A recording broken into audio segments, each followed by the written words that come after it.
Hi friends, welcome to relax recipes. இன்றைக்கி ரொம்பவே ஹெல்த்தியான ஒரு ரெசிபி தான் பார்க்க போகிறோம். தேன் இஞ்சி எப்படி பண்ணுறதுன்னு பார்க்கலாம். தேன் இஞ்சிக்கு இஞ்சி வெங்கையில் பார்த்தீங்கன்னா ரொம்ப ஈரப்பதம் உள்ள இஞ்சியும் வெங்கக்கூடாது. அதே போல் ரொம்ப வாடி போய் இருக்கும் இல்லையா, வாடி சுருங்கி இருக்கிற இஞ்சியும் எடுக்கக்கூடாதுங்க. நல்ல பதமாக கொஞ்சம் காஞ்சிருக்க இஞ்சியாக எடுத்துக்கணும். இப்படி உடச்சி பார்க்கல நல்ல ஒரு வாசம் இருக்கணும், அந்த மாதிரி இஞ்சியாக பார்த்து எடுத்துக்கோங்க. இதை நல்லா கழுவிட்டு தோலை எடுத்துக்கலாம்.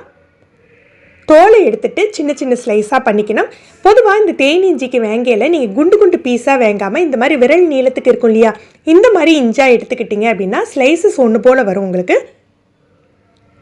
இந்த மாதிரி ஸ்லைஸ் பண்ணி எடுத்துக்கலாம். ஸ்லைஸ் பண்ண பிறகு ஏதாவது மண் இருந்ததுன்னா திரும்பவும் கழுவி எடுத்துக்கோங்க. இப்போ இது எல்லாமே ஒரு இட்லி தட்டுக்கு நம்ம மாற்றிக்கலாம். நீங்கள் இட்லி தட்டுக்கு பதிலாக ஒரு ஸ்டீமர் பிளேட்டு கூட வச்சுக்கலாம். நான் இன்றைக்கி இட்லி பாத்திரத்தில் வச்சு தான் வேக வைக்க போகிறேன். இது சட்டுன்னெல்லாம் வேகாதுங்க. குறைஞ்சது ஒரு 20 நிமிஷமாவது குறைஞ்சி தீயில வைக்கணும். 20 நிமிஷத்துலேருந்து நீங்கள் அரை மணி நேரம் கூட வேக வைக்கலாம். இப்போ இதை வேக வச்சு எடுத்துக்கலாம். வெந்த பிறகு பார்த்தீங்கன்னா இப்படி கத்தியால் குத்துனீங்க அப்படின்னா சட்டுன்னு உங்களுக்கு இறங்கும். இதுதான் பதம். கையாலெல்லாம் மசிகிற அளவுக்கு உங்களுக்கு வேகாது. இந்த பதத்தில் வெந்த பிறகு இந்த ஒரு காட்டன் கிளாத் எடுத்திருக்கேன். நல்ல ஈரம் உரியிற காட்டன் கிளாத்தாக எடுத்துகிட்டு, நான் மல் துணின்னு சொல்லுவாங்க இல்லையா, அதுதான் எடுத்திருக்கேன். இதில் இந்த இஞ்சியெல்லாம் பரத்தி விட்டுக்கணும். இது வெயில் காலமாக இருந்ததுன்னா ஒரு மணி நேரம் இஞ்சியை வெயிலில் வச்சு எடுத்தால் ரொம்ப சூப்பராக இருக்குங்க. இப்போ வெயில் அதிகமாக இல்லாததுனால இந்த மாதிரி மல் துணியில் போட்டு நான் பரத்திக்க போகிறேன். மேல் பக்கமும் நல்ல ஈரப்பதத்தை ஒத்தி எடுத்துட்டு நல்ல காற்றுல ஆற விட்டுறணும். ஈரப்பதம் இல்லாத மாதிரி ஆறி வந்துடணும்.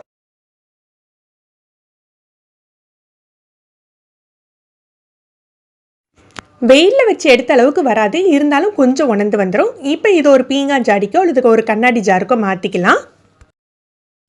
நான் இன்றைக்கி ஸ்லைஸ் மட்டும் பண்ணி தான் வேக வச்சேன். நல்லா உங்களுக்கு தேன் இறங்கணுன்னா ஃபோர்க்கை வச்சு நல்லா ஒவ்வொரு பீஸாக நம்ம குத்தி விட்டு கூட வேக வச்சுக்கலாம். இப்போ நமக்கு தேவையான அளவுக்கு தேன் சேர்த்துக்கலாம்.